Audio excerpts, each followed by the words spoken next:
Welcome to one of the most haunted buildings on the eastern seaboard, the Peyton Randolph House, where over 24 people have been killed or died and remain here to haunt the home. USA Today recently proclaimed the Peyton Randolph House as one of the most haunted houses in the United States. It was built in 1715 and purchased by Sir John Randolph in 1721. He was the only colonial Virginian ever to attain knighthood, and he later purchased the eastern lot in 1724. Upon his death, he willed the property to his son Peyton Randolph, who was one of our founding fathers, serving in the First and Second Continental Congress, and was a cousin to Thomas Jefferson. From that point, the trouble began during the outbreak of the Revolutionary War, when the colonial Williamsburg governor, Lord Dunsmore, proclaimed that all slaves who abandoned their rebellious owners would be freed upon the end of the war if they were to aid the British. And that included some slaves from the Randolph home, including Mrs. Randolph's personal slave, Eve. Well, unfortunately for the slaves, the British didn't prevail, and they were returned. The runaway slaves were returned to their owners. Upon Eve's return, Mrs. Randolph treated her very harshly, and when she died, sold her, forever separating her from her son. And from that point forward, bad fortune visited the home. Two men killed each other over a quarrel. Two children fell on the property and died on separate occasions. And a Civil War veteran mysteriously died one night while staying in the home. But the ghostly accounts first came from the Marquis de Lafayette himself while he was on a States tour in 1824, speaking to war veterans. While in Williamsburg, he stayed at the Peyton Randolph home and gave a written account in October of 1824. His words follow. I consider myself very fortunate to have been a guest at the home of such a great man, Peyton Randolph.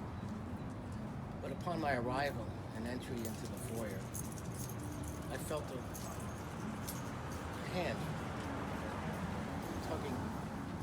touching my shoulder, as if to prevent me from entering the home. The nights there were very restless, as loud voices could be heard, and I had very little sleep during my stay there. In more recent years, in the 1960s, the Peyton Randolph House became an overflow dorm for the nearby College of William and Mary. One student who slept there recorded that he had felt his arm being tugged at while he slept, and at first thought he was dreaming. His hopes were dashed when he woke up to see the bed violently shaking, and when he got up to leave the room, he saw no one there. He fled in fear and never returned for his belongings. Next, there was a story of a local guard who, while doing a dutiful tour of the property, found himself in the basement when he heard a loud, outer-worldly roar that sent chills up his spine. He then felt an invisible presence grabbing at his ankles, anchoring him to the ground. Fortunately for him, he was able to radio for help, which he did immediately, and within 10 minutes, guards arrived, only to find the basement door was wedged closed. But they were able to force it open, and once they were able to do that, in that moment, the grip was released from the original guard's ankle. So, why is the Peyton Randolph house so haunted? Well, we've done a lot of research on that subject, and you can read about it in detail on our blog.